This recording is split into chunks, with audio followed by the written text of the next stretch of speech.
In today's episode, I'm taking you on a journey through the highs and lows of my 20-year love story. I'm going to share insights, tips, and personal anecdotes, and the art of keeping love alive. Stick around as we explore how life's changes, including the adventure of parenting, impacts relationships. Hey, I'm Lara, an artist, educator, and entrepreneur who's danced through life in Australia, London, and California. Now I'm an Aussie in Atlanta, Georgia, USA.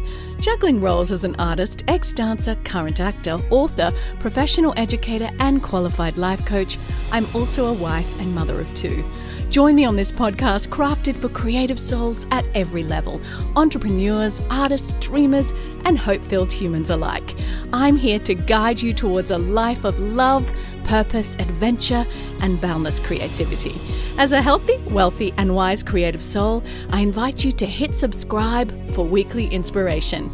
Anticipate solo episodes, exclusive interviews with creative luminaries, and insightful discussions with my hottie hubby, Andrew, a specialist performance physical therapist, as we delve into the dynamics of relationships and more.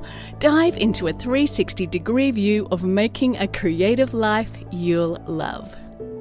Welcome to another episode of Healthy, Wealthy, Wise Artist. We're going to talk about building a life of love, purpose, adventure, and boundless creativity with a 360-degree view. I call it the pie because every piece of your life, whether it's your finances, your relationship, your artistry, whatever it is, your health, it all affects the other pieces of the pie. Inside of us, 360-degree view. I'm your host. I'm joined by my amazing husband in this episode, Andrew Pilcher, who has been my husband for nearly 18 years, together for 20, and now, today, my co-host extraordinaire. Hey everyone, excited to be here. Today's episode is special because we're going to be sharing our journey of finding, nurturing, and keeping each other over a couple of decades of love, adventure, and some very unexpected transitions. That's right. We've lived in London, Melbourne, California, and now we call Atlanta, Georgia home. While we don't recommend bouncing around the globe like we did, our story is filled with transitions, adventures, and change. And you know, we both work in different aspects of the arts and entertainment industry. As you guys know, I'm a performer, I'm a life coach, I'm an educator, and I'm an author. And Andrew, my husband, is a physical therapist for performers and artists. Whoever they are, whatever they do, he specializes with artists. Our shared passion for the arts is just one thread in the rich tapestry of our relationship. So let's dive into the hot topics that resonate with many couples and wannabe couples out there. There is something for everybody because whether you want this, a great relationship, you are in a relationship, or your relationship's really struggling, whatever it is, we're going to talk about romance, intimacy, connection, and keeping your love alive. We often get asked how we found each other. So let's talk about finding your soulmate. Now, if you've already got your soulmate, great. So we'll just tell you a little bit about ours, but otherwise, let this encourage you. We didn't have dating apps when we got married. So we had to do good old-fashioned in-person. Blind date gone wrong? Nope, that wasn't us either. Nope. We were performing together, doing a musical theatre duet, playing husband and wife, so art reflecting reality. But one thing's for sure, shared values and interests play a crucial role. Definitely. Yeah, I mean, you invited me to perform with you for this Christmas televised production, and so we were rehearsing together and performing together.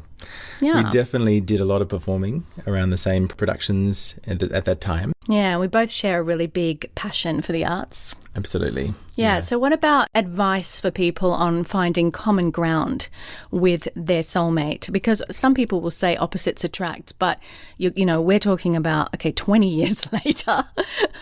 Have you got enough in common, enough shared values in common? Values are very important, but also just when you think about what you do in life, is there enough that will bring you together to have fun together and enjoy and be on the same page? Yeah. Well, I think early on it just pays a lot to be vulnerable and to just put your neck out there, risk, and just be real about what really interests you, not what you think they're going to want to see or hear, like often a fear of being rejected would definitely involve what things we do together, hobbies or things we start to do together. And how about those first connection times or dates? Any tips for our listeners on what worked for us when we were in the early days and what didn't? I thought it was awesome. Everyone's story is individual and beautiful, each one of them. I mean, mine shows up my weaknesses for sure. I mean, one of our first dates, I was over at your house and your mother looked at me and said, "So, are you guys going out to lunch?" And I said, "Yes, we are." Had no plan to take you out to lunch. So that's definitely my weakness of like, I haven't really planned ahead too much, and I kind of don't want to spend money and all these silly little things when I'm like, of course I'm going to take her out to lunch. Yeah. She's the love of my life. I love her. I do want to. Oh my gosh, I've got to impress her. Let's do it. Okay. But of course, it's not like anybody has a degree in how to date somebody and all of that. Often we're just sort of flying blind, and some people are really good at it. Some people aren't. I think it was you hadn't had heaps of girlfriends, which was good for me. Maybe not so good for your confidence.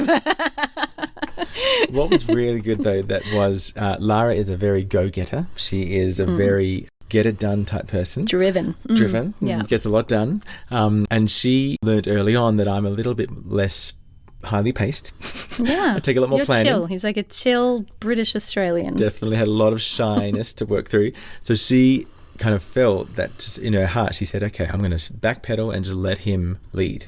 Yeah. And it was really great for my journey and hers, I think, and it just really helped that start of it for me to take the lead. And now it's not that we're that traditional, like times have changed. Women can take the lead. Yeah. Women can, organise the dates, of course, but in our situation, the tip is, and the learning point is that I would take over because of my natural driven leadership personality. And sometimes you've got to kind of like let there be a little bit of pickleball, a little give and take, a little letting the other person have a go at having, because it causes growth when you don't overpower if you're one of those strong people. And if you're kind of one of those more quiet, reserved people, you can let other people take the lead and you're just along for the ride and end up resenting them. So there's a learning point in looking back, isn't there, babe? What I loved though, I think our first date was that we went and walked along the beach in Australia. Yeah. Beautiful.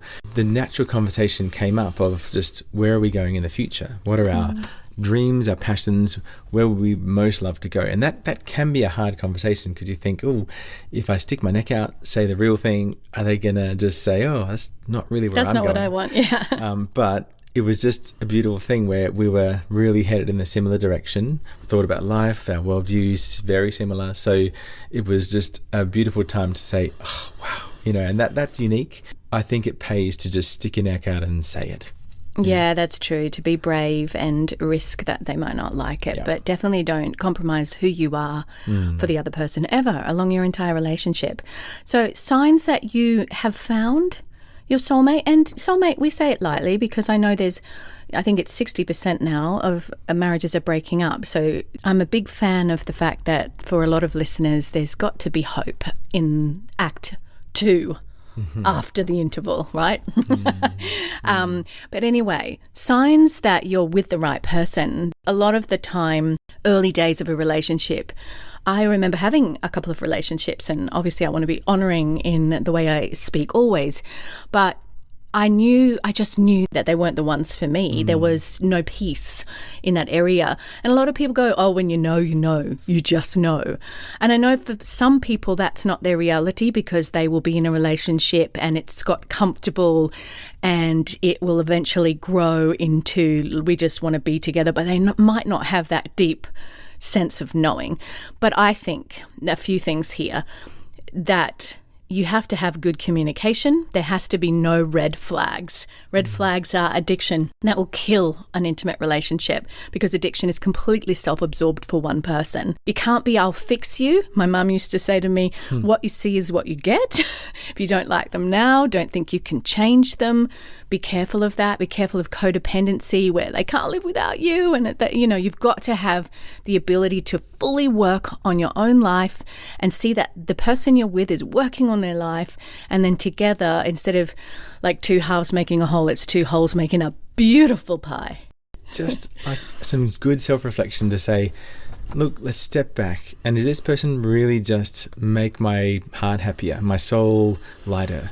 Is this person who I really dig in every way? Or is it just hard work? Is it just a little off and I can make do? Like we're fighting more than we're actually getting along. Is your choice to make do, or is it to say, this person makes me come alive? Yeah, and it's true. And chemistry is important as well. And we're talking not just about your interpersonal communication and your connection in that way, but you have to be attracted to each other, because reality is, and I know a lot of my listeners are married, but you are waking up with that person for the rest of your life.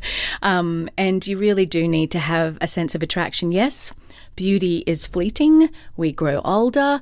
But there is many years, and it's been years. My husband and I have changed. We're both getting older, but we're not old, but we're getting older.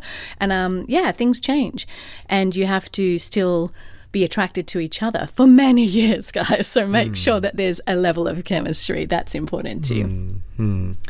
Okay, let's move on. Because once you've found your soulmate, it's all about nurturing the relationship. We were very passionate about this from the start. Yes. To build and for us to see that it just gets deeper and deeper and deeper. It's like someone said, is it cloud 9? And I remember that, and I was like, do the clouds go up? Because I just feel like it keeps getting better. And I just feel that's kind of a dreaming big thing, but I think that's where it's been for us, and that a lot of our good friends who've had long relationships, they talk about a similar thing. Now, we know that a lot of our friends that have had a longer relationship, it's not that you never struggle, but what I want to say is that the reason we decided to do couples episodes is because for us, marriage has been beautiful. It has been joyous.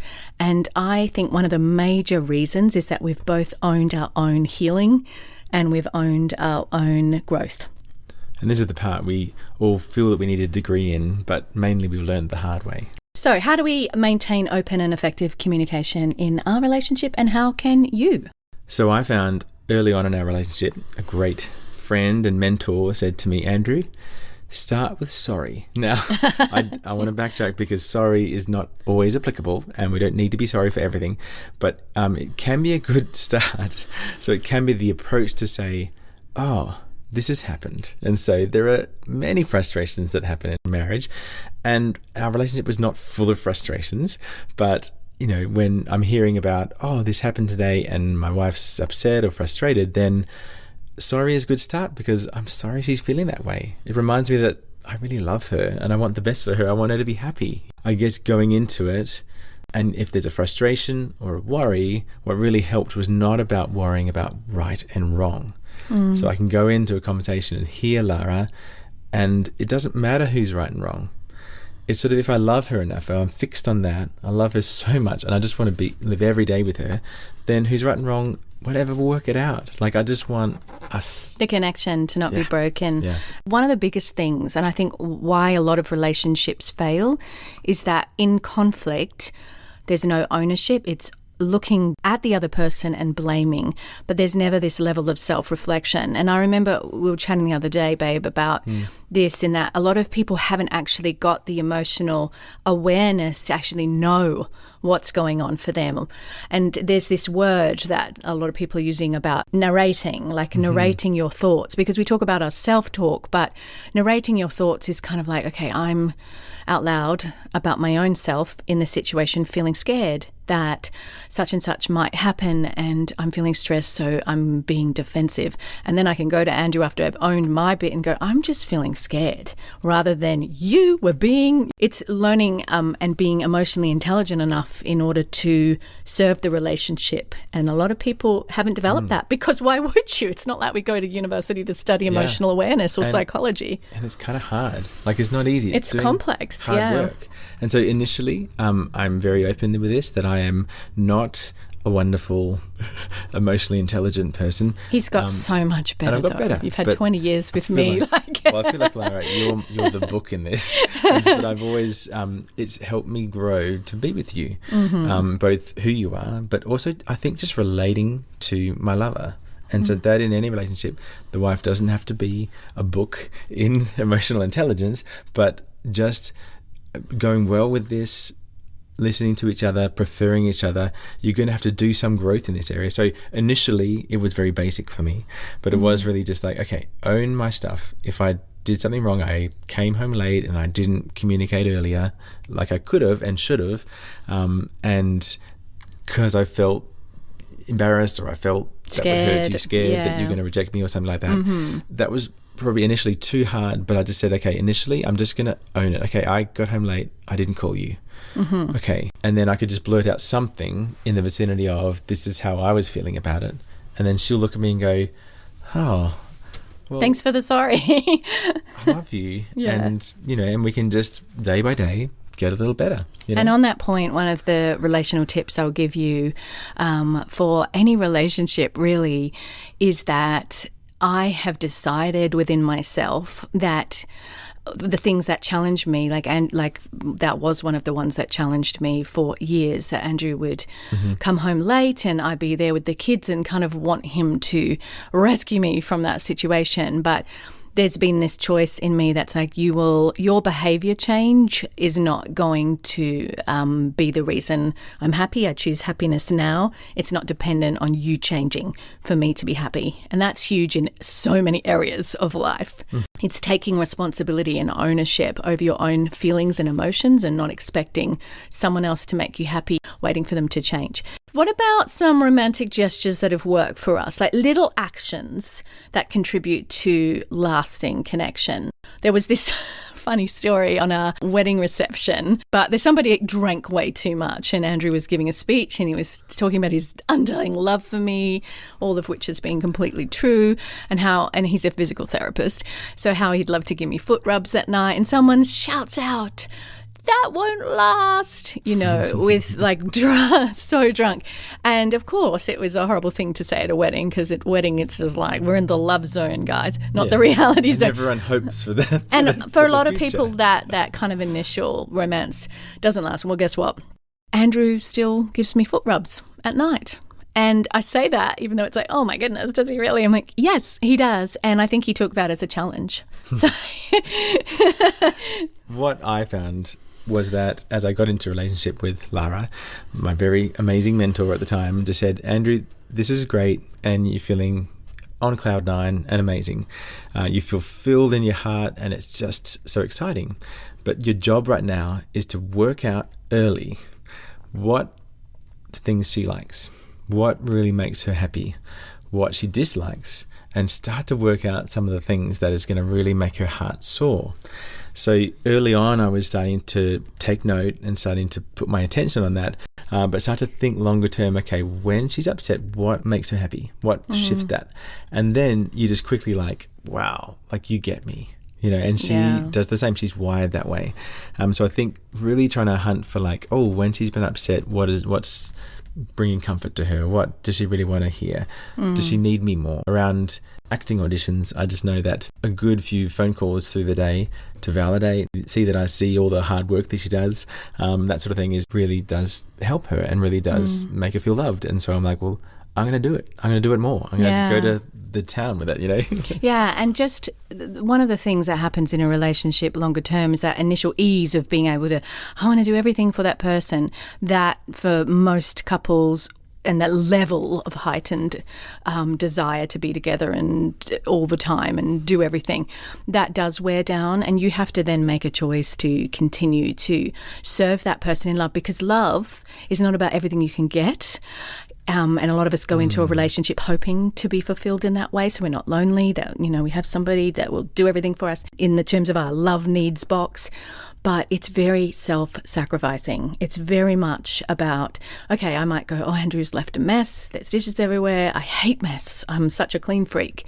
And then I have to flip that, and I'm very big on flipping thoughts, and it's a great relationship skill for anyone listening but this morning he made me a coffee. Last night he gave me a foot rub, and it just took the kids to school, and it's chaos, and I flip it. And then I forget about the stupid little thing that really doesn't matter. It's important to remember in a long-term relationship to, when we're navigating challenges and choosing to stay committed to each other, that this is a partnership. It's also like a business, because essentially now we're running finances, we're running a home, we're parenting. It is a partnership. and you need to move as a team. The two literally become one. And wherever there's, those sneaky things that come in where you don't trust each other and you haven't become one, it's an area for conflict a lot of the time. But if people can own their own junk and take responsibility for their own growth, a lot of that becomes easier. But people get so lazy. People get so checked out. It's hard. I'm going to check out. You can't check out and expect to have a great relationship. Yeah. And what can sneak up is like this combination of feelings. So the saying is, keep the little foxes out of your garden. Yeah, that's right? true. So they don't kind of come and steal things, whatever. And so it's dealing with the little things. But that, if you had a long day at work, the kids maybe have, really drained, me getting the kids to bed or whatever else, and I just want to check out. But I'm kind of like, I know I've got to talk to her about this thing that upset me, or this thing, we've got to plan some finances or whatever. Yeah. And finances overwhelm me, and all the combination of overwhelming things and feelings can really get too much, and you think, too hard, I'm out. I'm going to check out. I'm going to go silent, and I'm not going to make an effort towards connection, and that's very dangerous. It's common though, and we hear you if you're just like, yeah, that happens all the time with me. Yeah. We hear you, and you're not alone. This happens a lot, but we're with you. What makes a relationship much better is to be active, to kill passivity and just get on it and say, no, our relationship, our oneness is so much more important. Yeah. And I'm going to fight for it. Yeah. I'm going to just jump in and let's do this. Let's build this together. Come on. And then, of course, you serve the partnership in that sometimes you're like, they just need to check out. And I'm going to say, go and check out right now. I've got this. And vice versa. But when it gets imbalanced and one person feels like they're checking out a lot or entitled to check out and they haven't communicated that they're checking out, they're just taking it because it's their right, you end up with a difficult partnership because you're making a lot of assumptions about your needs, but maybe not thinking, what does the other person need? So they're stepping up, then they're resenting you for checking out. So, it's got to be like pickleball. It's like give and take. That kind of relationship thing is amazing, and never, for Andrew and I, never threatening divorce. We don't threaten with anything. We work it out, but we don't threaten, because that is, basically a form of manipulation. And it's never an option. It's never an option for us. I think that's really important as well. Right. So let's talk about the role of trust and loyalty and how to navigate challenges that life throws your way. So how do we build and maintain trust? How do you, listeners, build and maintain trust in your relationship?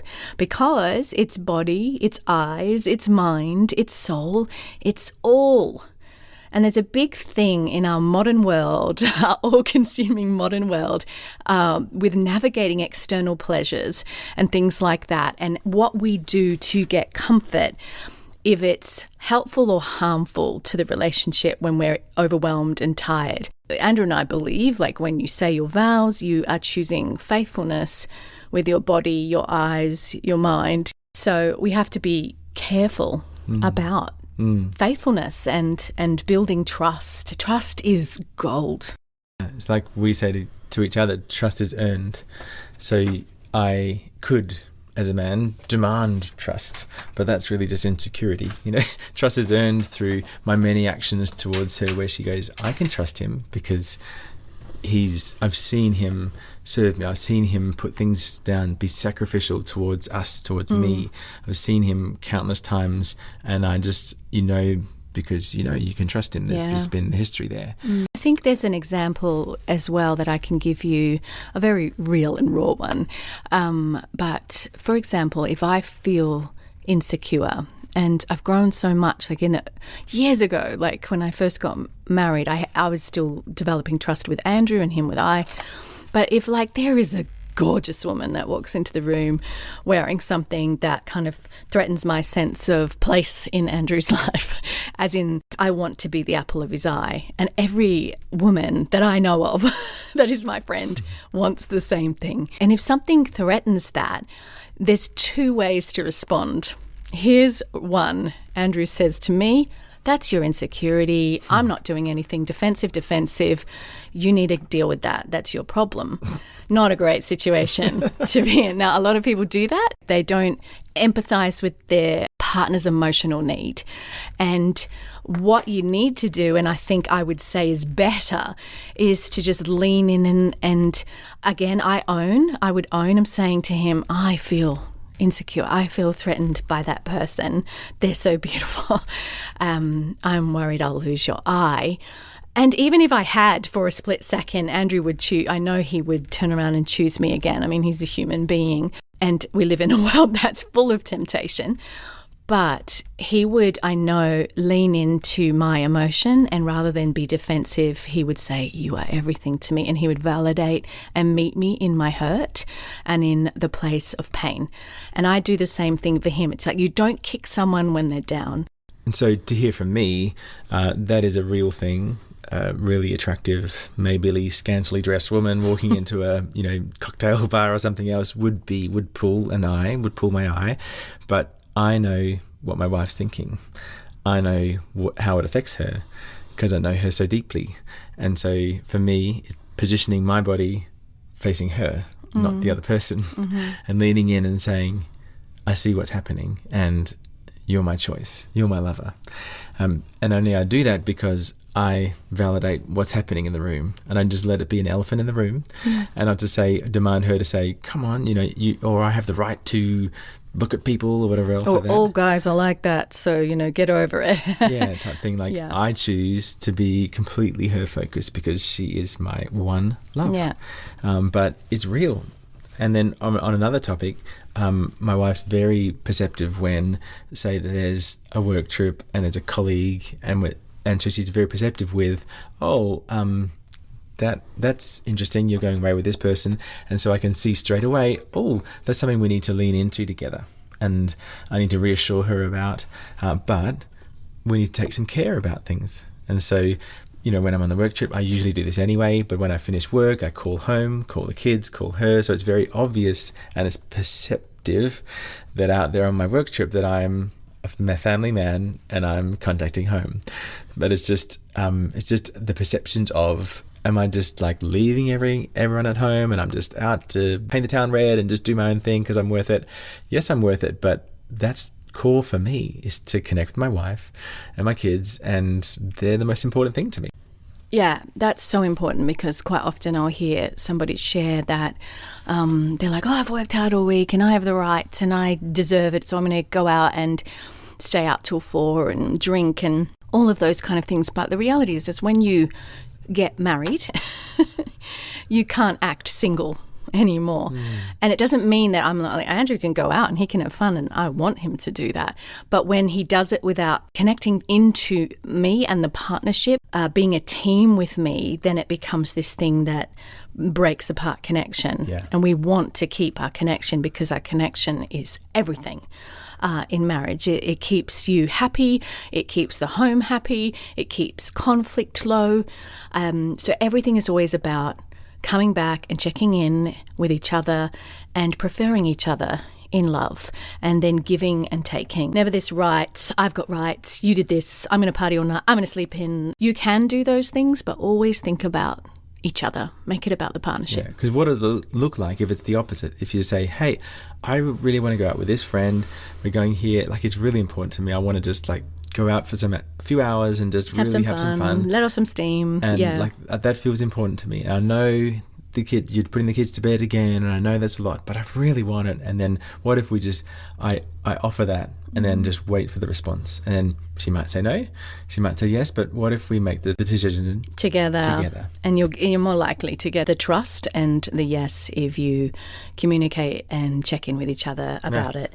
Right, we're going to move on because we've talked a little about parenting, but it's a whole new chapter that reshapes your relationship and your life. So whether you have children yet, you do have them, or you're hoping to get married and have kids one day, here's the deal. That having young children, whatever problem you have in your relationship, is going to get amplified by having children, because it's very tiring. They take up a lot of energy. The focus you had on each other now kind of turns to the kids. Your time is hijacked. And so whatever problem you had, having children's probably going to spiral up to a place that it's much harder. And I don't say that to be, doom and gloom, but most of the relationships I know when the children are sort of 0 to 10, 0 to 5, somewhere around there is when they start to disintegrate and end up in divorce, because that is young children is a very, very draining time. Yeah. And we have 2 kids and born 14 months apart. Yeah. And so the lack of sleep is real. And we can do it. We did it. We did it well. Yeah. None of it was perfect, But we were a team. We were a team together, and we wanted to be. But it was tiring, but it was awesome as well. And there were times of so much joy and wonder, and it was beautiful. Yeah. But it's hard. It's hard work, and it's draining at times. But then you think, I keep coming back to that thing of being grateful and thankful, because, whenever I feel like, oh gosh, I just want the day to myself, I just want a Saturday morning, I think about that person that lives alone and it's dead silent, and how they want what we have. And you've always got to flip. When these thoughts come into your head, it's like flip the negative into a positive, because the grass isn't greener on the other side. There's challenges, and each person going through whatever you are as you're listening, everything's relevant and relative to what you're going through in the season that you're in. So babe, tell us, and let's share, how did parenting change our dynamic? We were adventuring in London at the time, and we were doing a lot of projects and a lot of things that we just felt we could do, and a lot of things were happening and we were doing, and then kids came along. So how did that change our dynamic? Yeah, it was huge, because like going into a relationship, and I said you don't have a degree in it, when people go into parenting, they also don't have a degree. And I remember grasping onto the books that everyone was reading at the time, all of which I would never read and recommend now, because I was desperate to go, how do I do this right? How do I not stuff up this little person? But that kind of drive in me has been very helpful, because I landed on researching parenting techniques, and we came to, rather than just sort of flying by the seat of our pants, we came together, did a course together in parenting, and made decisions before we were in the deep end and doing things with discipline or whatever it was. We had method. And it was awkward, because when you're learning something new, whether it's a relationship skill or parenting skill, it's not integrated knowledge. It's knowledge that you read, and just because you read a book, it's not integrated into you. So we had these little cheat sheets on the fridge, and until we became integrated with that knowledge of the techniques we wanted to use for parenting, we would have to go to the cheat sheets, and it was awkward, as with many things. And, in your relationships, it can be awkward at first, learning how to use I language instead of you language. And instead of saying, you're late home, it's like, oh, I get really upset when you're late home.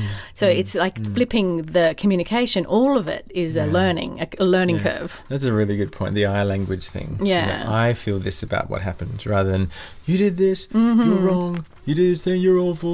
When you share your feelings, don't try and fix the other person. Don't try and come back with your story. Just sit there, listen, and just, yeah.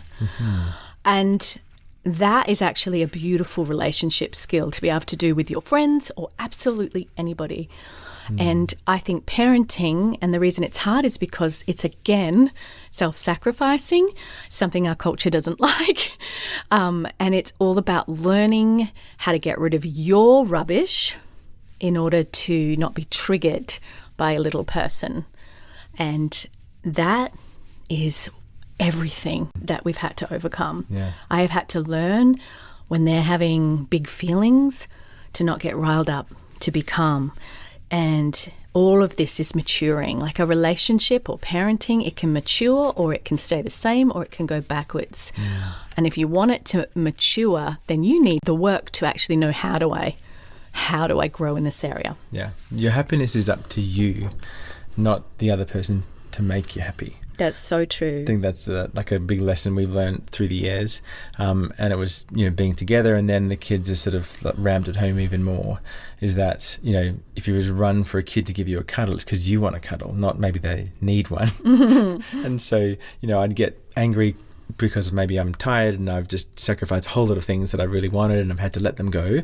And then I'd be sort of like facing some anger at like, oh, Lara did this, that, the other, or she never cleans up or something. She does clean up a lot, but in the moment I'd be like, oh, she doesn't do things my way or something. But then I'd say, wait a second, I'm in my little rage, and so I need a moment. And I didn't notice, okay, I'm frustrated about this. Okay, and then my happiness is about me, and then I see in the family where I need to serve, and then usually at the place Lara can listen to me and say, honey, you okay? And then I can just say, I'm feeling sad about this, and she's like, whoa, okay. And then, we can keep functioning on. So sometimes we get focused on the little thing that Andrew didn't stack the dishwasher well or something, but then it's not the little thing.